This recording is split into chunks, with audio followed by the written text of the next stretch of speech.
Hello, boys. It's been a while. I have lots of excuses. I'm saving those for the end because we have 4 things to go through today. So I just kind of want to hop right in. Welcome back to the Trough. Today we're going to be talking about The Neighbor by Caleb Caudell. Double Dealer issue 10. We have The Fall by J.L. Mackie. And then we have the Bait and Switch Copypasta by Corporate Clark. So we have these 4 to get through, and you know why you're here. Why do you think you're in here, 981? I am accused of being a traitor, a collaborator, and a counter-revolutionary. It is not an accusation. You are a traitor, you are a collaborator, and you are a counter-revolutionary!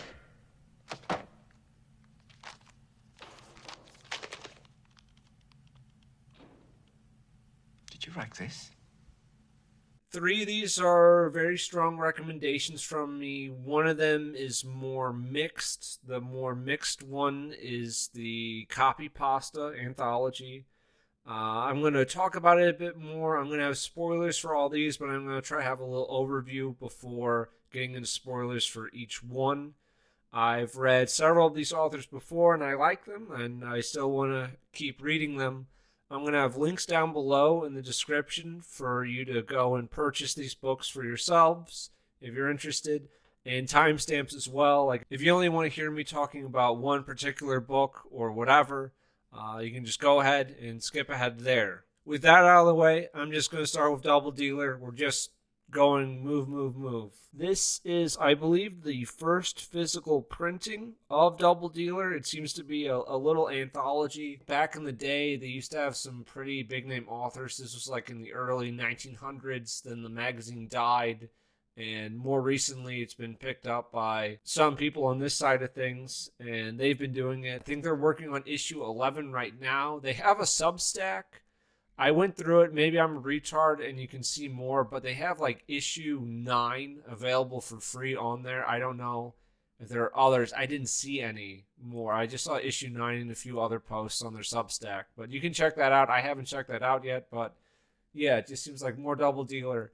But it's a little anthology. I think it was like $10, $11 on Amazon. I think that price is right for what you get. It's, I think, just shy of like 100 pages, but I liked it. I would say my heavies for this were The Move by Caudell and I Trial by T.R. Hudson. I haven't read anything by Hudson before, but I really like this.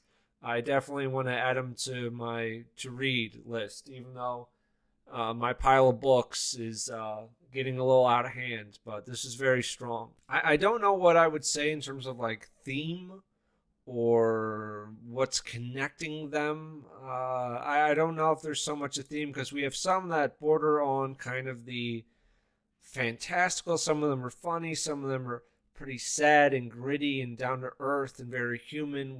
And we have ones where it's like, here's a little time travel. I don't know if the other issues, if they're more kind of focused around a topic or whatever. I don't know if they're all just that. I don't know if at some point they will physically print the previous 9 issues together and like release it as like a bigger book or something. They might, no clue. I'll definitely read issue 11. We're gonna hop right in. So we have a few. I'm just gonna kind of blitz by them. We have Chapman's Mill. This is it's kind of just like we're talking about the history of this old mill. It's very old. It's changed hands several times. It's been used by Confederates. Now it's used by the Army, and yeah, it's fine. We have another, The Straight and Crooked Path by Aldo Johnson. This is about a guy who's doing a little road trip, and he meets himself from the future who is walking around with a limp, and he's kind of giving him some vague advice and such about what to do with his life. You know, slow down, enjoy things. By the way, it's going to get worse. By the way, it's really going to get worse, but then maybe it gets better. And yeah, I like it. I think this is solid. We have Behold the Man. This is about the God-man, God in human flesh, like Buddhism stuff. And this God has come for the last time, and everyone thinks there's going to be this miracle, and that's going to be it. And then the miracle does happen, and the God-Man says that he's said enough. And it's just, I like it. I think it's fine. More than just the place you live, this is about a man named DB who is just a hanger-on in town, like the job that he came to the town for that's not, like, it hasn't panned out anymore. It's just kind of no one is really born in this town. There's one guy that's born in this town and has stayed there. That's Marshall. Everyone else just kind of moved in. They're just kind of drifters. They're not really sticking around, right? And he's at this party, and there's this guy who's just called the neighbor. There's no relation to our Caleb story that we'll get into a little bit later. No relation there, just an interesting coincidence. Who brings his own bottle of Jack, and he drinks most of it by himself. And I don't know, that's impressive. I guess it's certainly something. It's kind of nice. They have this old piano that they just kind of throw in a bunch of pieces. I guess this is the town. They throw in a bunch of things from just around, and they don't really work. They don't really fit. It doesn't really make music, and the party people just look tired. They don't know why they're still there exactly, but they're there. And the neighbor just, he's just kind of like a pathetic, lonely guy. Just tries to make a connection. He wants people to, like, care. No one really gives a shit, and that's that. I like it. One more from this author. We have The Move. This is about a name named Jimmy. He is set to help his brother Drew. Complains about having to help so many people move lately. There was a girl named Samantha that threw him out, and he's not over it. He talks about it every now and then. It's really him complaining about having to help so many people move. He's talking about Samantha and how, is it over? Is it really over? Will I ever get over it? And he complains about not bringing a hat a lot because it said it was supposed to be cloudy, but the sun keeps coming out and his hat's going to get burned. And it's just mundane. It's kind of Caleb's kind of forte, right? It's mundane. It's good. It's very... Not a whole lot happens. They move some furniture to a new apartment for his brother. And that's about it. But I still liked it. I still liked it a lot. All right, so iTrial. This is about a man named John. He is fined for littering, and he doesn't pay the fine a few times. He just kind of ignores it. He thinks it's kind of when he gets notices, he thinks it's a scam in the mail, and he is mistakenly set to be executed by this AI. It's funny. Yeah, it's just kind of dark. Has a couple of good little jabs here and there. He has to go on the subway, and it mentions a unhoused person shitting on the subway. That's great. And the story behind it all is he used an EpiPen to take care of a bee sting, like an allergic reaction for it. And he forgot to dispose of the EpiPen case, and that's why he's going to be killed. Yeah, good little moments. There's Tad, who likes to keep it casual. We like to keep it casual around here. And no one really fights for him. No one really gives a shit. It's more about protecting this algorithm, this AI, and he doesn't even really fight for himself. He's able to do a lot, and this is one of the longer stories. This is about 25 pages. So the longer ones I typically liked a little more. I think just because you were able to build a little more, you were able to fit a little more in. So I think that's why iTrial and The Move kind of hedged it out for me, or edged it out, sorry. But this is from the end of iTrial. He remembered his childhood dog, Joey. Joey bit another little boy and had to be put down. It wasn't his fault either. The boy was being mean to John. John was at the veterinarian's office holding Joey and petting him and telling him how good he was. The dog gave small wags of his tail until he fell asleep. John wished he could die like a dog. Ooh, that's good. Really good. And then to close it out, we have Southern State. This is about this mental hospital, and we just get a little insight into some of the patients there and this cruel nurse, or what this patient believes to be a very cruel nurse. It could just be more or less in her head, exaggerating like the cruelty, or like is the nurse really aware that all of her little actions are leading to making the life of this one patient unbearable? I don't know. One thing I will say for Double Dealer, I wish there was a little section. It doesn't have to be the end of each story, But like at the very end of the book, if you just had this is this author, these are their books, they're whatever, here's where you can buy them. Like that would have been a little nice. Like I already knew like a few of the guys in here, so it wasn't really a big deal. And it's not super hard just to like look people up, but I think that'd be nice, a little like, hey, here's the author. It doesn't have to be like an individual page for each, just like one page I think would work. But yeah, definitely T.R. Hudson. Really interested in checking out that guy's stuff. That'll probably be probably several months from now. I got a lot to get through. So I'm going to be going a little fast because I just have to get up pretty early for work. It's very fucking gay. And yes, I did have a pretty free day today, but no, we're doing this last minute. But I don't want to hold back again and not have a video again. So let's just go there. All right. The Fall. This is by J.L. Mackie. I've talked about him before. He's involved with The Double Dealer. He didn't have a story in this one, but I think he edits it. Or he puts it together, I think. Maybe some other people too. But I've talked about one of the stories before, The Cowboy Church. That's just a little novella. I like that one. This is The Fall. This is another little novella.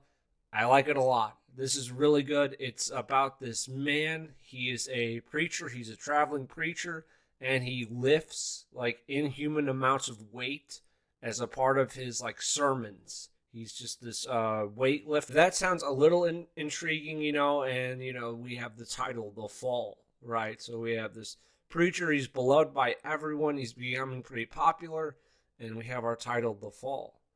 And if that sounds interesting, go check it out. It's not super long. I think it's like $4 or $5 on Amazon. So you can always do that and watch this terrible video whenever you want. You can pause it right now. You could exit out. I wouldn't know. But, so now we're getting into spoilers. Okay, so Henry Johnson, he's our traveling preacher. He lifts for the people. He lifts for God. I love this. I love this so much. He has custom-built golden weights in the shape of crosses. And he thinks that God gave him super strength so that he could, win people over with his feats. But after one of his sermons, he has this woman named Shelley come up, and she doubts him. And she ends up coming back to his home with her. She, under the guise of wanting to check out his gym and everything, goes back with him. He has full-length mirrors there, and above each mirror was a little Jesus that's crucified and gilded. I like that. That's a really nice detail. And Shelley starts to seduce him, and they end up having sex. He's very sorrowful afterwards, and he prays while lifting for forgiveness. And he's going around, he's just meeting up with some people. He goes to his mom, and he finds out that his father left years ago because he thought Henry was a freak. And he runs into a woman named Mary Beth at the bank, and he kind of has a little thing going for her. And there are new arrivals in the town. There are 3 men in suits who come, and they talk with Henry about building him his own church. So he would not be the attraction on the road. People would come to his town to see him as the attraction, right? And he ends up going to the town council, and they actually decide we're going to cut out the outsiders. We are going to build a church ourselves, and by doing so, we're going to make the most money out of all of this and have the greatest amount of control. And we get an interesting little note. It only pops up once, but after Henry's gone, we have the POV of some of the council members, and a woman there comments that Henry's a little slow. I never really, I don't think I would have picked that up without this POV, so it's interesting. It was interesting, see Henry and are his actions, is he a little slow? He might be. Seems to be a little clueless with women, but I just thought, he's kind of an autist, right? I don't think that's that insane. But yeah, that was just an interesting little bit. But by the end of the book, he's doing another sermon. Shelley shows up again. She had him tested, says that he's on steroids, and he has this really rare muscular condition that makes it easy for him to build and keep muscle. And he denies taking steroids. He probably does. But he throws away the piece of paper in the trash, and then he goes in to do his sermon. And then the man is not described as anyone that we know. So I think it's just a guy that just went through the trash. So I think that's a little odd. I don't know if he should have been like a named character or something, but it just says like, a man walks in through the back door with the lab results. He's not one of the businessmen. I think he would have been labeled as one of the men from in the suits. So he's just someone. And Henry is gripping the pulpit. He can't stand without it. He's just freaking out as these accusations are laid out in front of everyone. I like this, where this fat fuck kid chucks a crucifix at Shelley, and she ends up being pelted to death by little crucifixes, and she's like, Jesus Christ. Oh my God, this is not how I thought this was going to end. And they have some of the townspeople just lift out Shelley's corpse and get rid of her. Mary Beth is one of them. Mary Beth is a fucking keeper. You marry that woman. I thought where the story was going was Henry was going to end up, he was going to be like shamed or not right with God. And then he was going to do some powerlifting for these people. And he was going to like break his back and just cripple himself. Because Henry mentioned to Shelley when he was doing like the home gym thing about some people they left bad and then they're in a wheelchair for the rest of their life. And I thought that's what's going to happen. And he's just going to be sitting on his porch crippled. He's going to be watching his town be eradicated and erased by like new money pouring in and like shitty motels and whatever. But instead, it's kind of an interesting little turn. I like it. Definitely wasn't what I was expecting. But yeah, I would place this a little above Cowboy Church in terms of enjoyment for me, but I still like Cowboy Church. I'll definitely read more by Mackey. Good stuff. One of the big pieces for today. We're back. We're back with Caleb. Previously, I had read and reviewed his anthology called Novelty and Other Stories. I have a video of that on the channel. That's very good. I really like Novelty. Go check that out. It's a nice, like, mixed collection of short stories. But this is The Neighbor. And The Neighbor is about a man named Jesse who is on the run after killing his drug-dealing neighbor. So that's the basic premise. Guy on the run trying to save himself without really getting into spoilers or anything, because that happens like chapter 1. So I don't think that's really a big spoiler. It's chapter 1. I think he's described it as a Midwestern Gothic, and that feels right. It's just kind of a limping will to live on. It's not even this like strong, I will continue. It's like, yeah, I guess I might as well live. I guess that's kind of how I would describe the book. I like it, though. It's very good. And so, now we're getting into spoilers. The book starts with some of Jesse's neighbors. One of them hears like a gunshot, so they go to investigate, and Jesse's house is fucking disgusting. This is on page 14. On the counter were 2 Dr. Chocolate brand cereal boxes and little chocolate crisps scattered about. Nearby was a quarter-full pot of cold coffee with 3 green spots of mold floating on the surface and a microwave of hardened sauce stains on the buttons. It's just fucking nasty. There's fast food coupons everywhere. Just a bunch of trash all over the fucking place. It's really gross. This is kind of our prologue, and we're like, how did we end up like this? How did this house get in this condition? We have chapter 1 beginning with Jesse urgently fleeing. He's just running away like an animal. He gets in his truck and he just goes. And we kind of alternate chapters between Jesse right now on the run after this murder has occurred, and then Jesse in the past. We usually stay with Jesse, but there are a couple odd chapters where we have like Harold, his old neighbor. We have Dudley and Betsy. They're just some street trash that knows Ace. But usually we're with Jesse in the past or the present. We have a lot of descriptions of food in this. That was something in Novelty as well. That's kind of what this guy does. That's what this author does, is there's a lot of food. There's also a lot of, hey, here's this nasty bathroom. A lot of descriptions for that. And it doesn't feel like overdone. It doesn't feel overly described. It just seems to fit, right? It just seems to fit. There's some authors and books where it's like, yeah, I don't need to know all this fucking shit, dude. But I like it here. I was a little confused when I first started reading, because we have this chapter where we start in this trailer park, and I wasn't sure if this was a flash forward or a flash back. Like if he was now hiding out in this trailer park after the murder had been committed. But this was in the past, but it threw me off a little bit. Amber is his girlfriend. She is a hairdresser, and they really want to have kids, and they want to have their own place. We have page 37. This is Jesse and Amber moving into their house, and it's like, it's nice now. It's this nice place. Amber has a lot of decorations all over it, and we're like, okay. One, where's Amber now in the present time with Jesse on the run? What's going on there?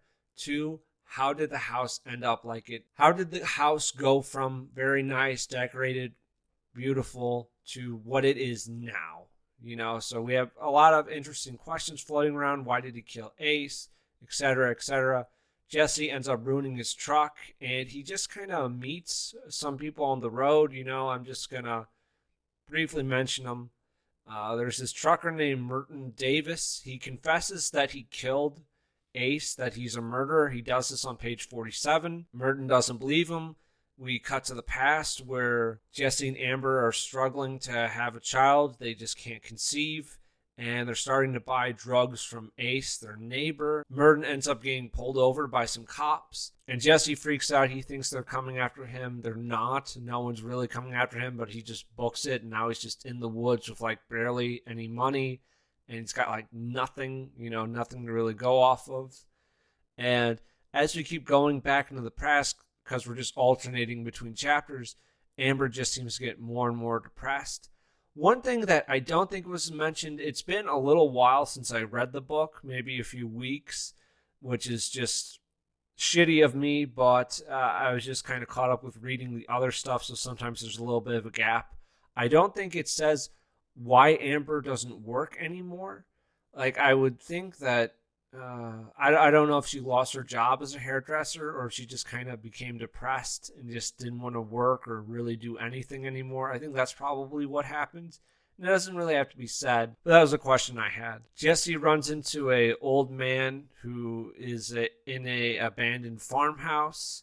We have page 118. Why did I mark 118? Oh, he's trying to have like a nice time with Amber. He's reminiscing. He's looking at photos of themselves when they were younger. And he's trying to get Amber to open up the curtains to let in some natural light. And Amber doesn't want anything to do with it. She just kind of wants to lay on the couch, watch TV in the darkness. And while he's trying to, get her to open up the curtains to kind of perk up a little bit, and he's going down memory lane. We have this really nice ending to this chapter. He was starting to feel warm and soft and safe as he got up to close the curtains and to crush any light coming in. It's good. Very good. Very nice way to end that. Oh, this is like a flash forward. This kind of changed the pace a little bit, where we don't know where Amber is, if she's dead or if she just moved out or whatever. I kind of thought maybe she just left, or that she was like a streetwalker because of Ace, and that's why he ended up killing Ace, because she got like addicted to drugs and then became a whore. And then, I don't know, I thought maybe Jesse would run into her when she was on the street or something and wouldn't like recognize her, but that didn't happen. Anyways, apparently Jesse also started smoking crack. So there's that. There's that. 138. Part of Jesse's plan to get Ace is just to talk with him in his garage, kind of get him to drop his defenses and then just rob him. It's not really a plan to kill him, but it's just mainly for a robbery. Rockstar's getting laid, singing about how sad they are, about how no one loves them, when Clemens complained no one ever gave him anything but advice or more work to do. I just like that. And yeah, they're having like surprisingly deep conversations. A guy who's a dishwasher and his neighbor who's a drug dealer, they're just in a garage drinking beer. They're having surprisingly like deep conversations. Ace says, "You don't know what you're capable of. That's your problem. You haven't tried." Talking about this and that dream, that interest. It's like in something inside of them they can see. I look into myself and I don't see anything. It's just blank. There just isn't anything there. You got to put something there. That's where you went wrong. You got to make it up sometimes. They fell silent, and Clement swallowed hard and looked down to hide his watering eyes. Good. Really good. Jesse ends up meeting a guy named Albert. He and his wife, they live in a house that's too close to the road.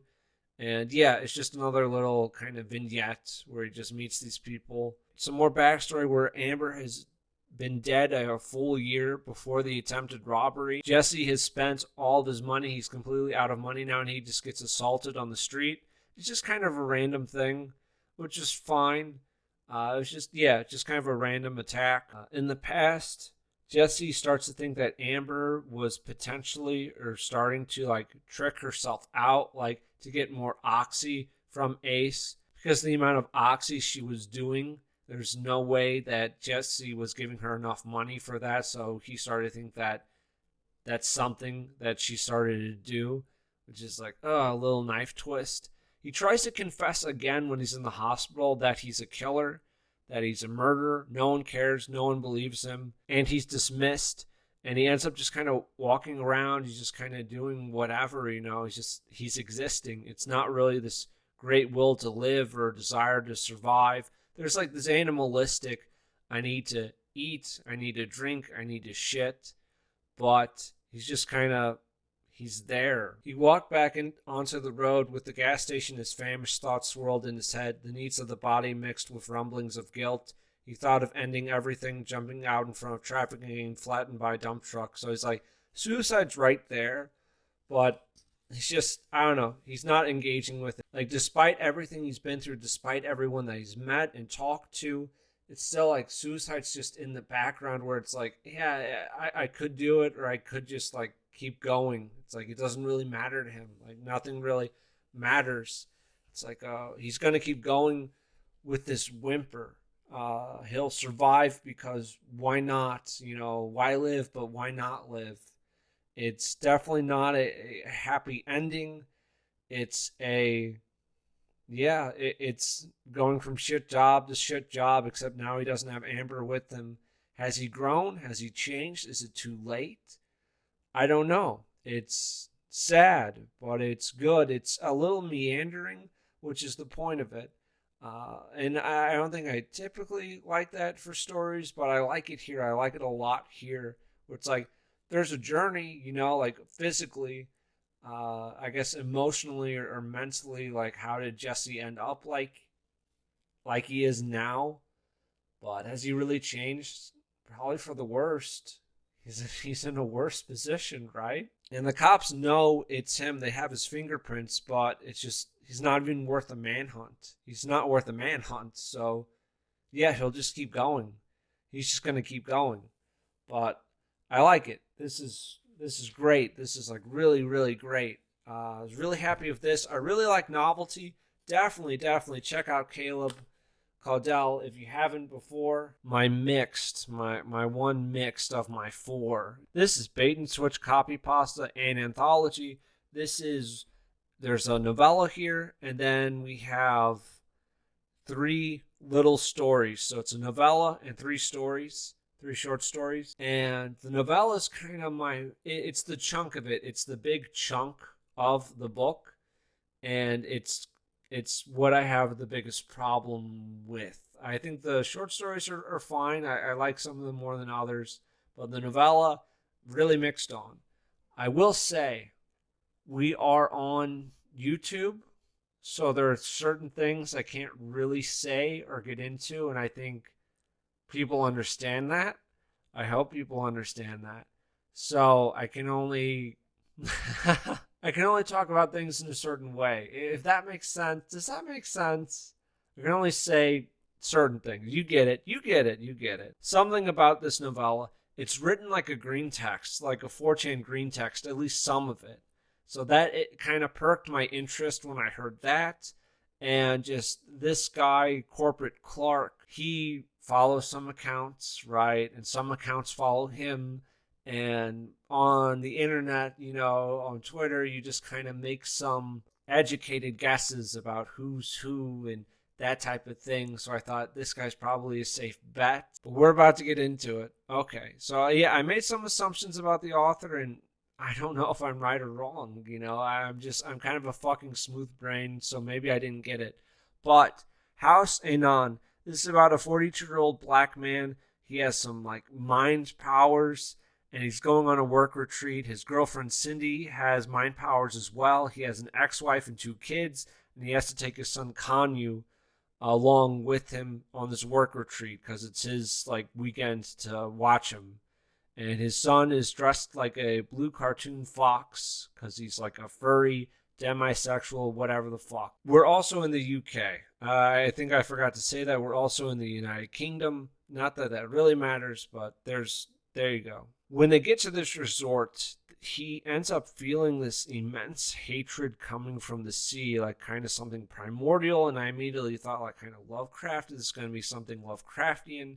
And there are weird things going on as they're doing this bullshit work retreat where you're seeing people out of this time period. Like they should exist like 100 years ago or something, right? So there's this going on. But a lot of the work retreat is about diversity. It's about white fragility. It's about no one in the company challenging anything they've heard. They're just saying, like, agreeing, right? Everyone's just agreeing with all this shit that's being said. And we have a bellhop who doesn't seem to, like, change shift or really remember what's going on or how long he's been working. And our main character he and Cindy, they can see these little like white figures who are like, they touch people and control them and no one else seems to see them. And it seems like two different timelines are kind of clashing together. But it sort of feels like our main character, so we're on YouTube, but he's kind of our based black guy. You know, that's kind of what it feels like, where he's kind of owning these leftists. He's owning these SJWs. He's not taking any of their bullshit. He's his own man in everything. So, something that happens so these timelines are kind of clashing, right? So I shouldn't dance around it. Let's just get into it. So he's kind of seeing some things. We're seeing... and in the past, there's this tragic event, right? There's this tragic event. I took some screenshots of the book where we have in the past, there was a house servant, a black house servant who had sex with like this white, rich young woman, and she was pregnant, and there was a stillbirth and a involuntary abortion, a sham trial, a false conviction of rape. And this is juxtaposed with all this bullshit, fake, like oppression stuff in the present compared to actual oppression stuff in the past. Right, so this is our climax. Our climax is kind of these timelines clashing, and our based guy is watching and failing to prevent a lynching of this innocent black servant and isn't it tragic? Isn't it just horrible that their child was kind of aborted? Isn't that just awful? Right. So I thought people should know, and I took like I have some images of it. I have some images of it so people can just look and see. They don't have to just take my word for it. And they can judge for themselves if this is something they really want to buy. But on page 168, I'm not a Christian, but I felt that this was biblical, where the black servant has been hanged. He has been lynched. And it says, and it was the third hour when they crucified him. And I'm like, that's biblical. So apparently this is from the Gospel of Mark. And it says that Jesus was crucified on the third hour. This black servant who impregnated a white woman and then is lynched for it is our Christ-like figure. But there's that. So we have a comparison to Jesus Christ, Lord and Savior, all that. Right here. There we go. There's Jesus Christ. There you go. 178, we have Kanu. Kanu says, so the narratives of imagined injustice everyone has brought to this place have been amplified and overlapped with the real injustice carved into the hotel. So because that Lovecraftian thing that's coming, and it's like horrible and terrible and everything. So that's been feeding off the fake stuff that people have brought versus the real tragedy, right? The very real real tragedy, right? So, there's that. The ending of this novella is it's a time loop and they're repeating everything. So we're on YouTube, and I'll just leave it there. I'll just leave it there. The main emotional climax is watching a black man who impregnated a young white woman. Their child is stillborn through like a kind of abortion thing, and the black servant is lynched, and that's the emotional climax of this novella. Maybe I'm kind of a smooth brain. I'm not the sharpest knife in the drawer, for sure.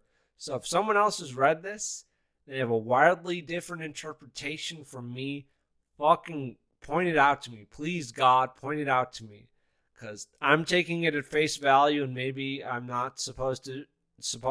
Maybe there's other stuff going on. Now on to the short stories. We have Rusalka. This is about two friends who are part of this race that's going across Russia. I think it's supposed to go across all of Europe, actually, but I think it starts in Russia.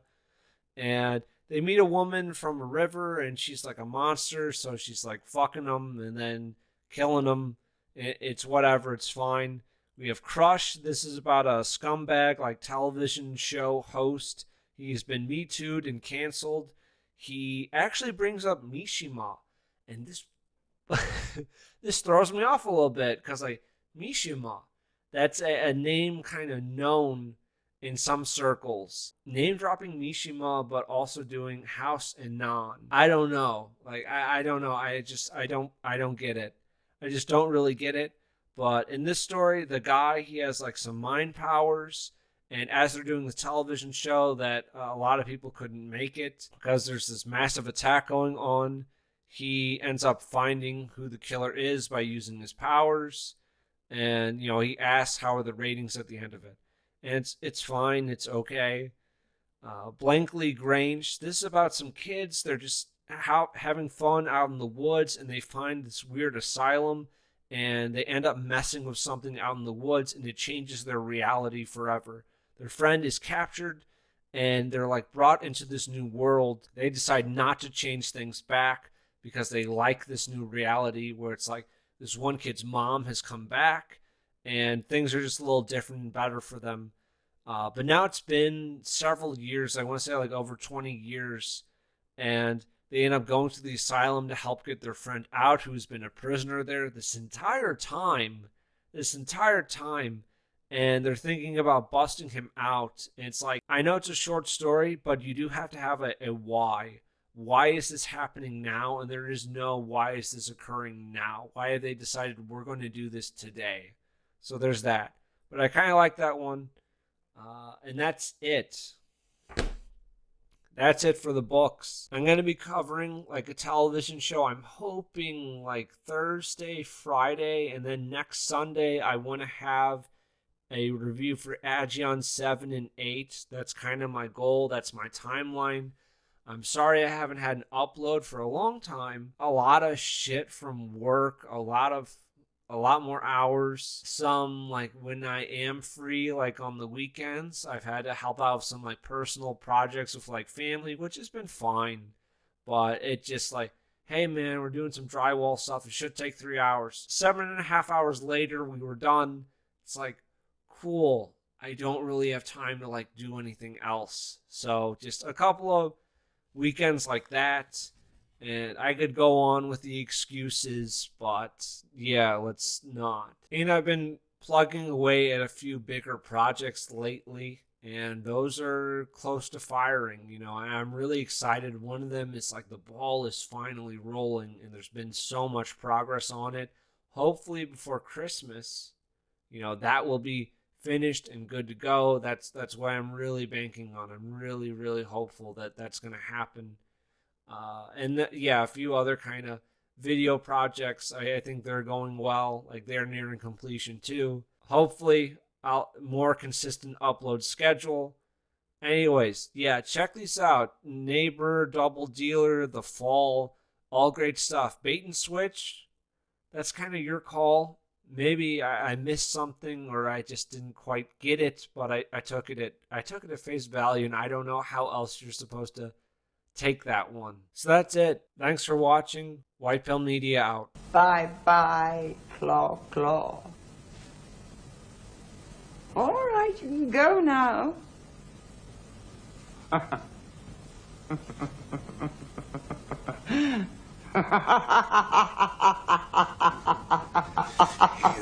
Wicked woman!